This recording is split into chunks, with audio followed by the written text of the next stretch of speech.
I'm Aaron. I'm Andrew. And I'm John. On today's episode, remixes of The Magic Dance. Oh.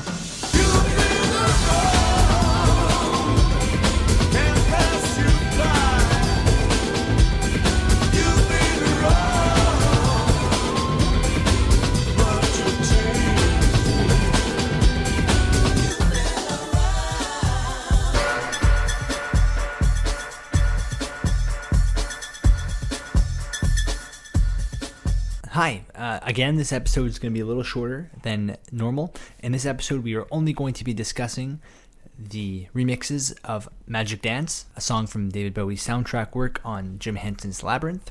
Here's hoping you enjoy it. I wanted to ask you guys, I've been mulling this over, this is a music podcast. I kind of just want to know, what are you guys listening to right now? Anything unique, anything fun? Well, I don't know why, because those who know me at all will know that this is not usually my type, but lately I've been listening to a lot of early 2000s rap. Wow. All right, I'm with you there. Cool. For some reason, the song Ride With Me by Nelly has just been playing nonstop in my head for weeks.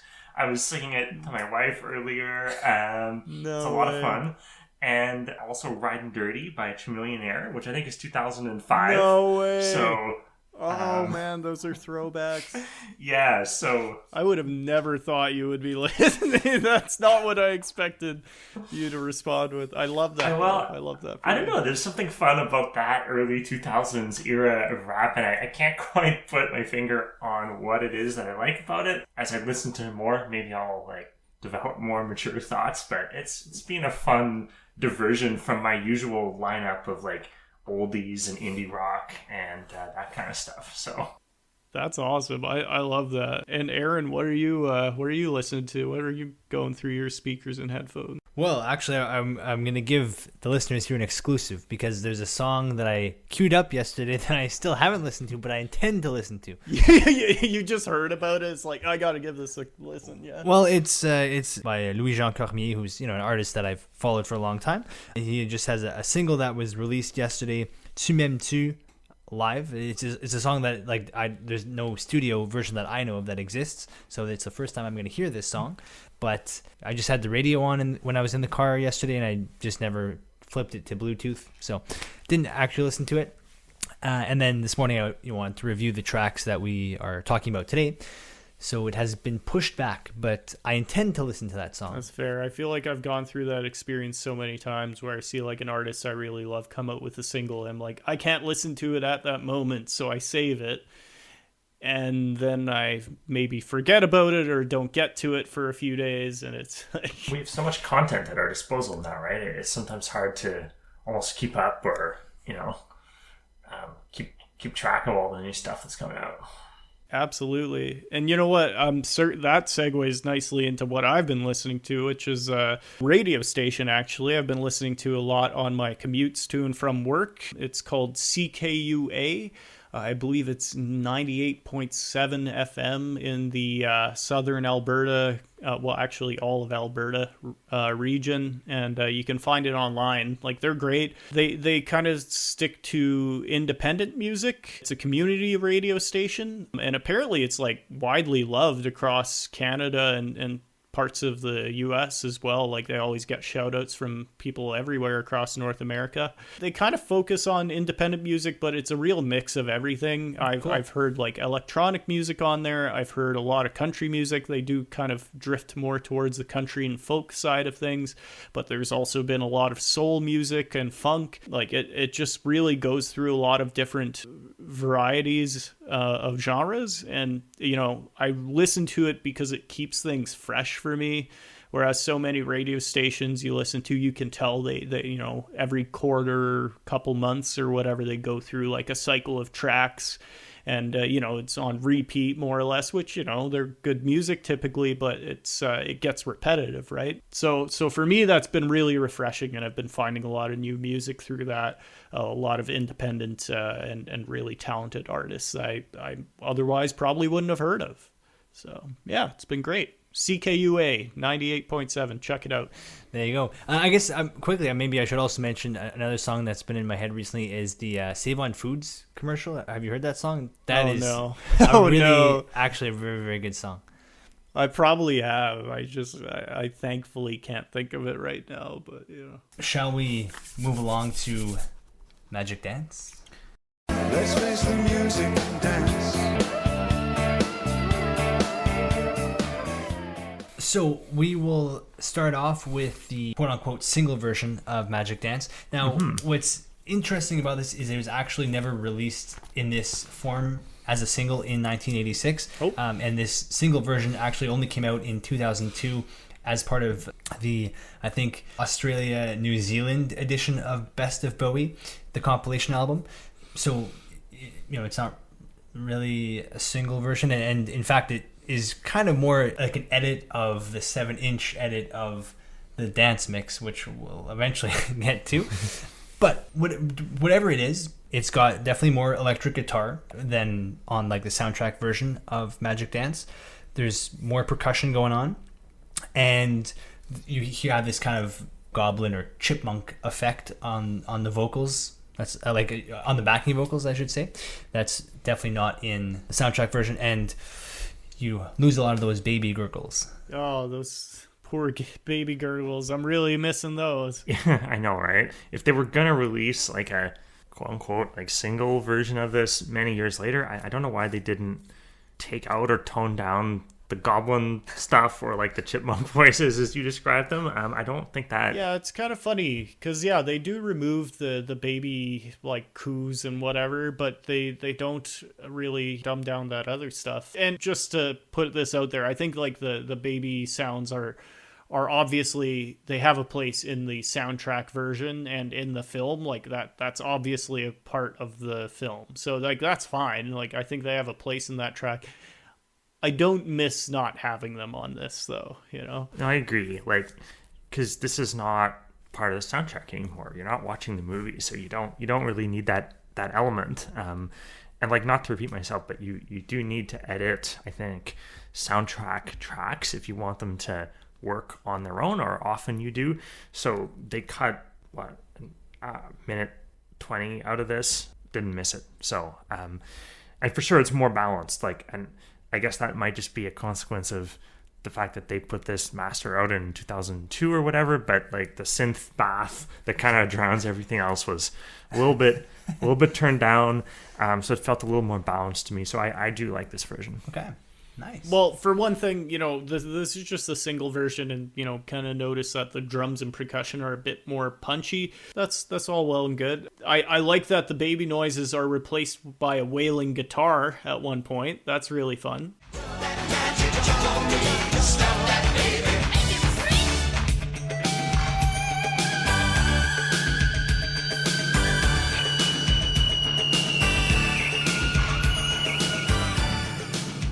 And then I do kind of want to say, because like thinking about this as a standalone track, and I know on the album artwork it says from the motion picture soundtrack Labyrinth. If you remove that, and if you don't see that, and I might have mentioned this last episode, the lyrics are maybe alarming and confusing and maybe, a little bit questionable. Just the slap that baby and just talking about a magic dance. If you have no context to this, it sounds kind of like lunacy. Like there's not a lot of reason given for why he's singing about this stuff, and it just seems kind of incoherent. Yeah, it's kind of fun to sing along with a goofy song now and again, but yeah, then you get to the like slap that baby, and I can't say that, right? Like it feels kind of wrong. It doesn't. I don't know. I will have you guys know that it did not stop. When I was just doing a little bit of research earlier today on this, I found that after Bowie's death in 2016, this was his 19th most downloaded song on iTunes. No. Really? What? Yeah. So, I mean, it didn't turn that many people off. I guess it does work as a standalone track. I guess so. See, I can see thinking of this song fondly and like enjoying listening to it if you like really like the film Labyrinth, and thinking about it, the film context while I'm listening to it. makes it work. But like outside of that, I just it's such a weird song. But nonetheless, I'm glad there are lots of people who like it out there. I'm sure we might get comments now saying, "Oh yeah, well that's one of my favorite Bowie tracks." So sorry, I don't mean to poo-poo it at all. Okay, let's talk about the dance mix, the full 7-minute 17-second version. So this here is again remixed by our Steve Thompson, Michael Barbiero team that did the remixes of Underground. I feel like this remix is a lot more fun than what they did with Underground.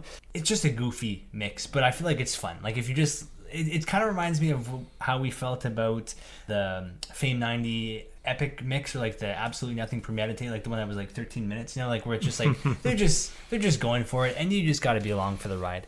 But I do really want to know, because Andrew just mentioned it, Slap That Baby. Here we're getting a lot of mileage out of that Slap That Baby. Yeah, we are. Slap that baby, slap that baby. Slap that baby, slap that baby. Can you appreciate that line more when it's just used in this really goofy, like, just keep going back to that line, as opposed to just having it be like, just in a little bit of the song and then you move past it?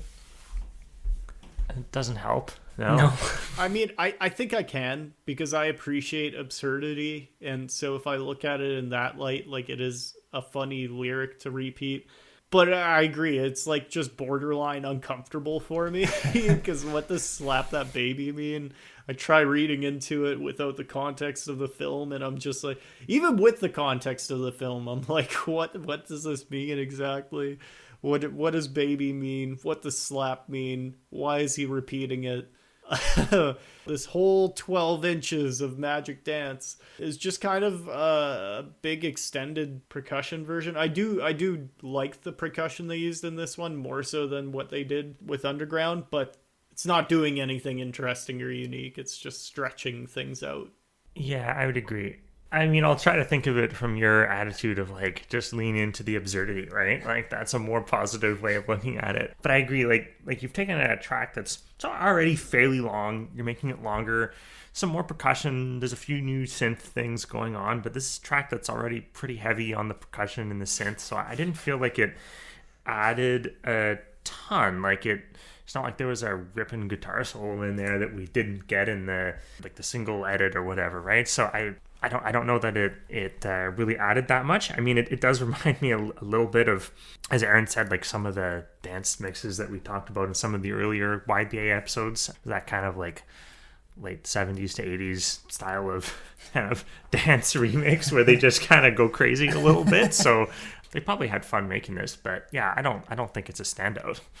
I mean, I do have to appreciate the idea that they took the recording of Magic Dance and they just kind of worked it and stretched it into a longer version, and it does feel very seamlessly done. Like, it's well made, so I appreciate the craft of doing that. Mm-hmm. But I think something you said, Andrew, makes me think, like, considering the really talented artists they had working on this film and soundtrack, like, I wish for these extended tracks, they had got like the guitarist in to do some like sweet riffs or something like that. They had used the musical talent a bit more to make these extended tracks more interesting. It feels like there's opportunity there, although I know lining up talent like that and getting them to record all this content can be difficult. So maybe it's just logistically a nightmare.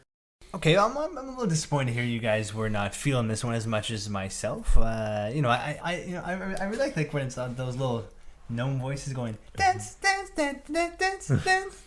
I don't know. It's fun. It's fun for me anyway.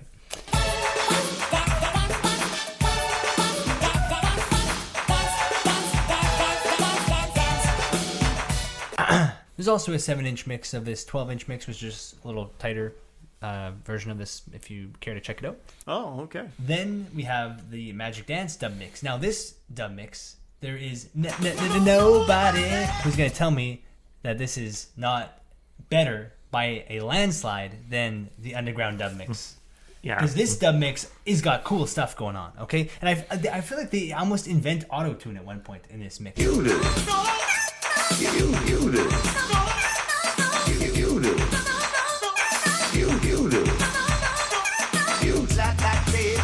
Yeah, that's cool, actually. It reminds me of, like, some modern dance tracks, actually. Like, this is what that was supposed to be, right? Like, the engineers are clearly having a lot of fun here, right?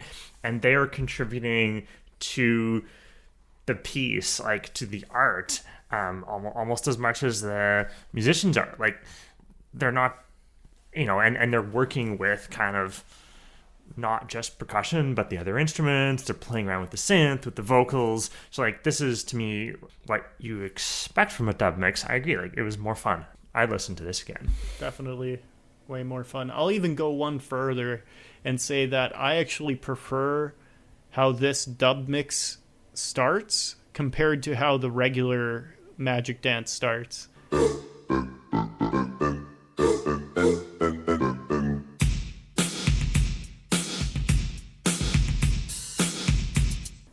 I'm just not really a fan of the discombobulated kind of space sounds or whatever at the start of the regular mix. Like, I think it's kind of fun with, like, the low, almost like belchy sound that happens right off the top, and then the hoo hoo or whatever kind of thing. And it's just fun. It feels like a bit more dancey, energetic, and it doesn't, for whatever reason, automatically off-put me a little bit with the how the original starts. Okay, interesting, because I feel like it's the intro of this, not the exact intro, but like the first minute or whatever of this mix, and I think it's just the way I've listened to it, just like, I usually listen to it after all the other mixes, whatever.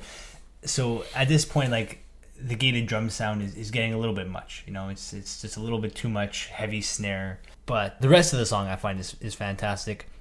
And again, we get a lot of playing with the Slap That Baby, which it's fun. It's fun. Yeah, I mean, the more we talk about it, I think the more fun it is, just because of how absurd it is. And I mean, why not? Why not play around with such a ridiculous lyric that plays such a key role in the original soundtrack song? So, yeah.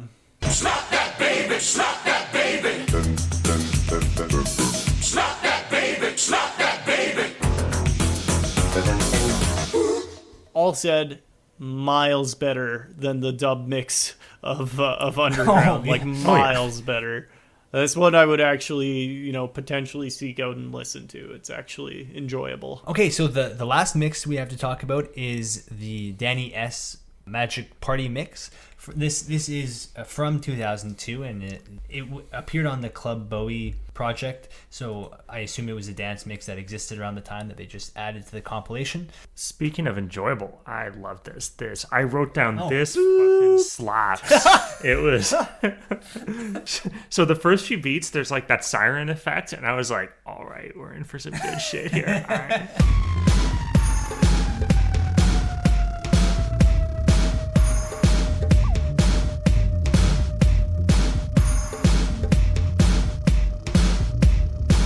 I mean, for sure, I think there's an element of, like, this is also probably, I'm assuming, intended as a DJ tool. Like, there's gaps in it where it feels like you need something else to mix in, to blend in. It definitely is, yeah.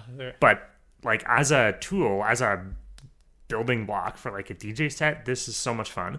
And I want to look into more of his stuff because this was a lot of fun. This seems like really of the time of, like, I don't know, 80s, 90s, 2000s. And it doesn't really happen nowadays as far as I can tell, where it's like Danny S. Magic Party remix. It's not Danny S. Magic Party as the artist remixing this. It is the Danny S. Magic Party remix. Like, it is his Magic Party remix. You don't get that with, like, a remix title anymore, where it's like, this is the fun and whimsy remix or whatever. You don't add that. It's always the artist remix. It's nowadays it's never the Magic Party remix. I think we should bring that back, honestly. Come on. I agree. It's time for that to come back. Well, it's like, then you know what you're getting into a little bit, right? Or at least you know what the artist thinks they're providing to you, which is interesting. Yeah, I would agree. Like, this is definitely a song I could, like, easily just go crazy on the dance floor too, if it came on. I think the build up to, like, having the actual Magic Dance sample come in is fantastic.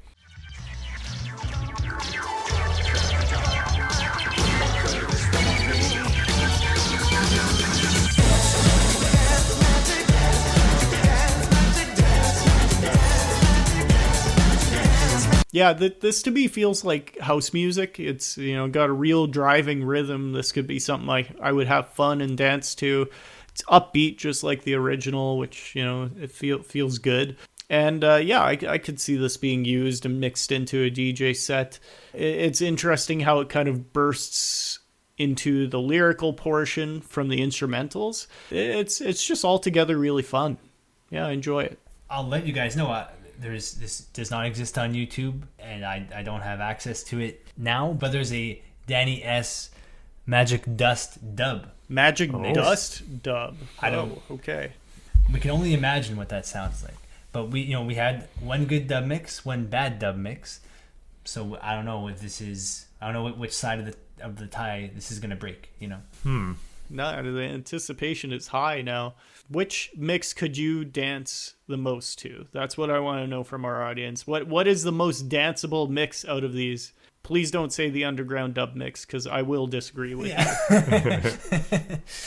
Anyway, our next episode is going to be David Bowie's narrative work. Look at his take on Peter and the Wolf. And we'll also look at his appearance on SpongeBob SquarePants. So that'll be our next episode. Wait, we're also talking about the SpongeBob SquarePants appearance in the next episode? Yeah, why not? We'll mash them in together. Sure. All right. Yeah, I love that. It's a little bit of serious storytelling, a little bit of super silly storytelling. So you say kind of a narrative, so it's not like an audiobook per se. It's kind of like adjacent. Yeah, well, the Peter and the Wolf is like he's narrating a story that has like a symphonic accompaniment. So I really don't know how to categorize that exactly. Yeah, I don't know. Maybe I'll figure it out by the time we record the next episode. Okay, I won't pry anymore. I'm excited. We'll get into it next episode. So join us for that one, folks. It'll be a cool one. Yeah, it will be. I'm excited. Don't forget to keep your hat warm.